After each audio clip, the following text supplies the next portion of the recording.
I've made a beat that I'm pretty pleased about. I like the mix, and now I'm going to master it to the best of my abilities. I'm going to go through 3 things that I'm going to do in this mastering session, and I'm going to use the bare essentials. You only need the stock Logic plugins for this thing to work. Let's go. I'm going to start with the end, and then I'm going to move backwards. So it's sort of like a reversed order of things. Okay, 3 things that I'm going to do. And the first of these 3 things is to use a metering tool to give me some hints whether or not everything is in place. And what I'm typically going to check for are imbalances in the frequency spectrum, phase issues, and kick-bass relationships. Pull up a meter first. So we'll use a stock Logic one. I like the multimeter because it's packed full of stuff.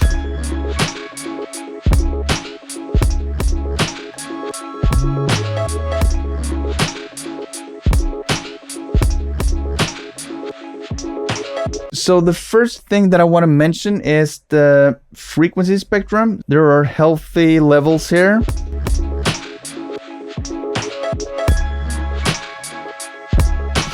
There's no hints here of anything wildly off. The low end seems to be fine, the high end seems to be fine, and the mid-range is intact. Now, look at this correlation meter. You see it's in the green, and that's where we want it to be. Sometimes it can pull over to the middle, and that means that those are the parts that are wider in the mix.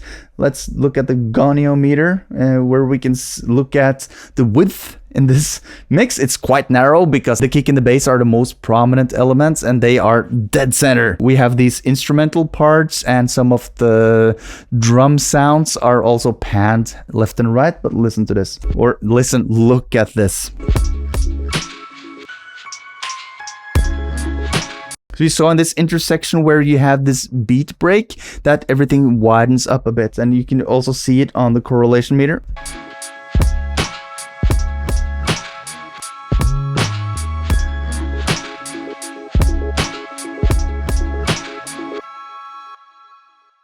Now I want to just mono the mix and just check the multimeter. Listen to the mix in mono and check that no elements are disappearing. If they are, there might be phase issues.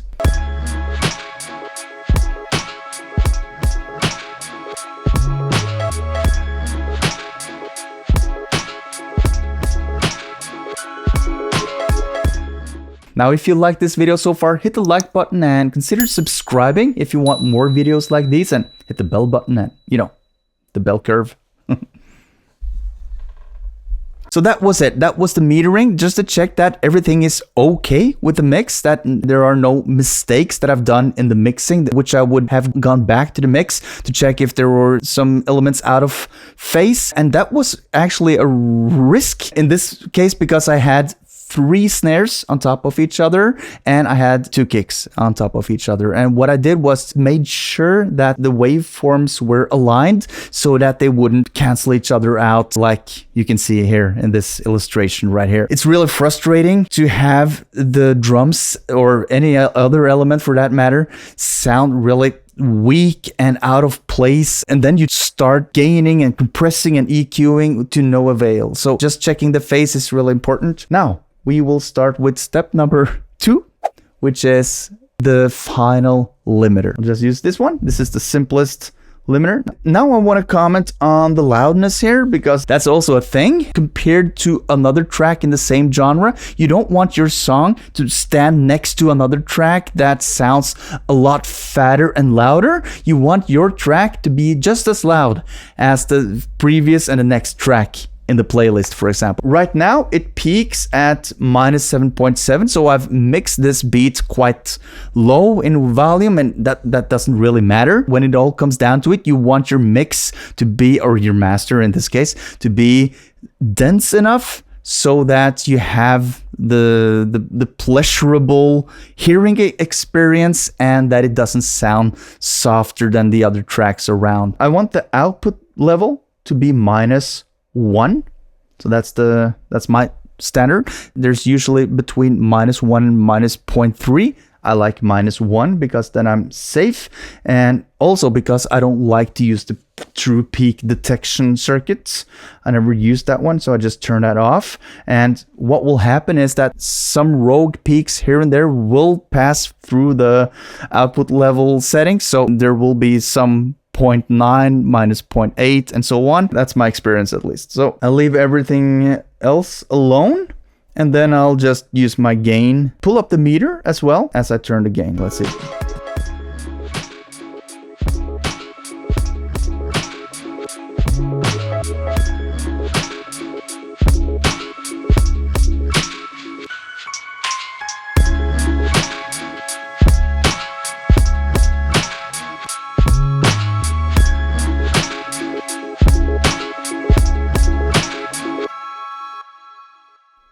So as you can see now, I have turned up the beats all the way up to an output level of minus 1 dB. I've got around 3 decibels of gain reduction on the final master, and that's quite a lot actually for mastering. But as long as you hear that it sounds okay, just push it as far as you can without it sounding weaker or you're killing the transients. Like the kick and the snare, the snap should be intact. And I'll show you. I'll exaggerate a bit so you can see or hear. I'm sorry, so you can hear.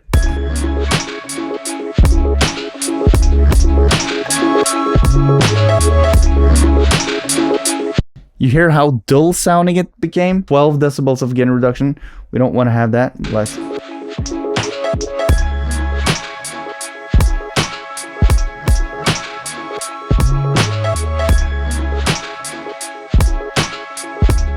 And then you see the RMS and the LUFS lives around the Spotify preferred levels. There's been a lot of debate about how loud you should export your songs. There was a time when many people said, or audio people said, that you should export it at minus 14 of LUFS. Minus 14 dB of LUFS. Many would disagree and say that you should export it at as many LUFS as sounds good. My impression at least is that minus 8, minus 7, minus 6 is more common than minus 14. But if minus 14 sounds good, you should absolutely go for it. So when it comes to make your beat or your song sound as good as possible, I've made some brilliant resources, I think at least myself. I've made some nice resources that you can check out. The link is in the description and in the pinned comments. And you should just go there, get it. It's free, and I hope it can be of help. Now comes step 3, which is inserting an EQ and just make some slight moves to see if the sound can be enhanced in any way. So I'm going to do just that. I will choose the stock Logic the stock Logic linear phase EQ. So I'll start off with a bell curve and I'll experiment a bit.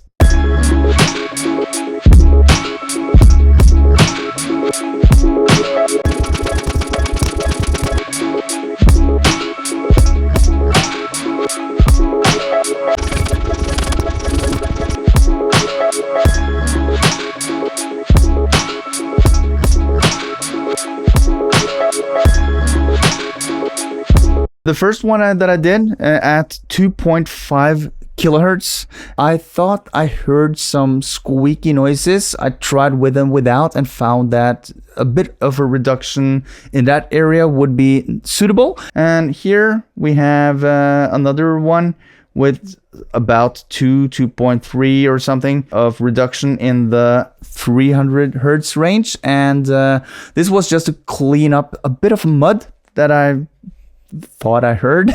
And I thought the bass was a tad too exaggerated, so I just lowered it by 1 dB using a shelf like this. Let's listen with and without. Without first and then with.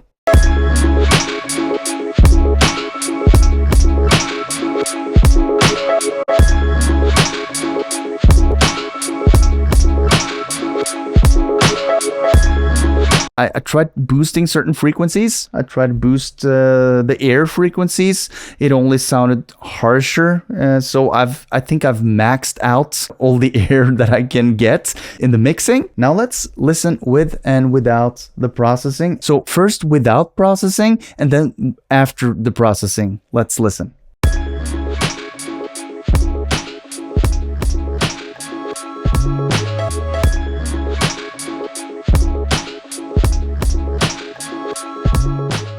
here's another phenomenon, and that is you're used to hearing the mix, and then you master it, and then you even out some of the transients a bit because it's needed.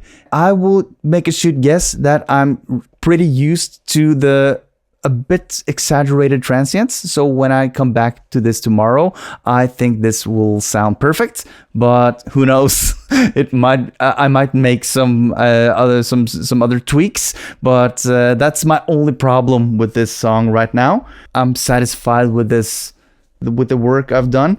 Not to mention that I made it really simple. I haven't used all the other advanced techniques that you can use in mastering. If you want to see more advanced techniques, you should check out one of these 2 videos, because here I not only ensure that the tracks are sounding okay, but I also enhance them a bit, making them 2 or 3 or 4 or 5% better. So check out one of these. Thank you so much for watching, and I hope I see you there. Peace!